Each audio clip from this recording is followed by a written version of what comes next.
किसी भी सभ्य समाज में हत्या जैसा जघन्य अपराध अक्षम्य ही होता है, चाहे वह जिस किसी का हो।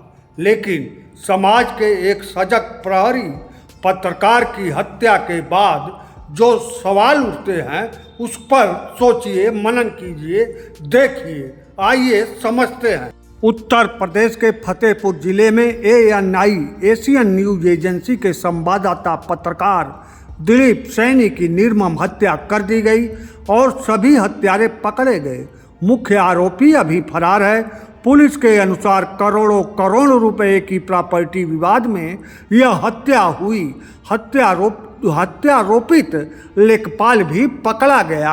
वहीं पत्रकार दिलीप सैनी के हत्यारों को फांसी देने की मांग को लेकर फतेहपुर में पत्रकारों ने विशाल मौन जुलूस निकाला। गौर से सुनिए और देखिए।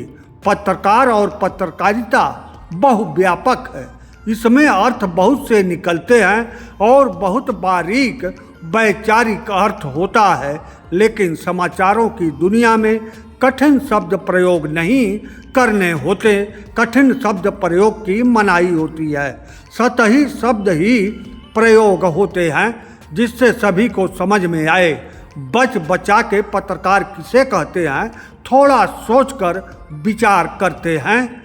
पत्रकार कई प्रकार के बताए जाते हैं।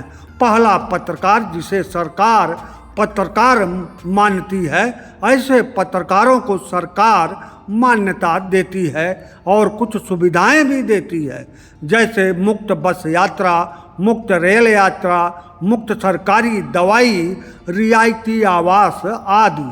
दूसरे पत्रकार वह होते हैं जो इलेक्ट्रॉनिक मीडिया के दौर से निकले, पब्लिक फेम पत्रकार। इसमें टेलीविज़न पर छाए पत्रकार रहते हैं। ऐसे पत्रकार सत्ता के इर्द गिर्द रहते हैं।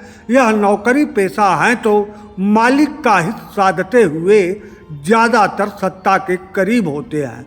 ऐसे पत्रकारों को सरकार चलाने वाले लोग नीचे से छिपे रूप से बहुत लाभ देते हैं। इन्हें लग्जरी पत्रकार आजकल कहा जाता है। तीसरे पत्रकार वह होते हैं जो अखबार टेलीविज़न से जुड़े रहते हैं, समाचार भेजते रहते हैं, लेकिन सरकार द्वारा इन्हें मान्यता नहीं होती, पब्लिक फेम भी नहीं होते। बस हर घटना स्थल पर, हर VIP आवागमन पर यह दिखते हैं और लिखते हैं। इनको कुछ भी लिखित अधिकार नहीं होता, लेकिन इन्हें ही लोकतंत्र का चौथा खंभा, चौथा स्तंभ बताकर फुलाया जाता है। और जरा सा यह इधर से उधर हुए तो तुरंत कभी सत्ता द्वारा, कभी असामाजिक तत्वों द्वारा इन्हें पचकाया भी जाता है। चौथी श्रेणी के पत्रकार गायक, कवि और लेखक होते हैं जो आज सोशल मीडिया के तमाम पायदानों पर सक्रिय हैं। पांचवें श्रेणी के वह पत्रकार हैं जो अपनी लेखनी से सदा देश हित, समाज हित में अनवरत लगे रहते हैं। ऐसे पत्रकारों को जो पार्टी समूह सत्ता में आती है वह अपना इन्हें दुश्मन ही मानती है, क्योंकि ऐसे पत्रकार सत्ता की कमियों को पचा नहीं पाते।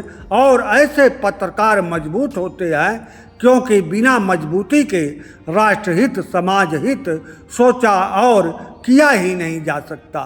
छठे श्रेणी के वह पत्रकार हैं जो खुद को पत्रकार समझते हैं, घोषित करते हैं और बताते फिरते हैं कि मैं एक पत्रकार हूँ, कि मैं एक पत्रकार हूँ। ऐसे पत्रकार सुविधा भोगी होते हैं और सुविधा लेते रहते हैं। सरकार चाहे कोई आए और जाए, यह हमेशा सुविधा लेते रहेंगे। सत्ता की पक्षधर पत्रकारिता राष्ट्रहित से हटकर हो रही है तो यह भी खतरनाक है, और राष्ट्रहित से हटकर अगर विपक्ष की पक्षधर पत्रकारिता हो रही है तो यह भी खतरनाक ही है। ऐसे में राष्ट्र की जनता ही असली पत्रकार है। और इन संदर्भों के बीच फतेहपुर की घटना, दिलीप सैनी की हत्या भी बहुत खतरनाक और अक्षम्य अपराध की श्रेणी में ही आता है। और अंत में अंतिम बात सुन लीजिए, अर्थहीन अर्थ का यही मतलब है जिसके पास कोई अधिकार नहीं हो, उसे लोकतंत्र का चौथा खंभा कहते हैं।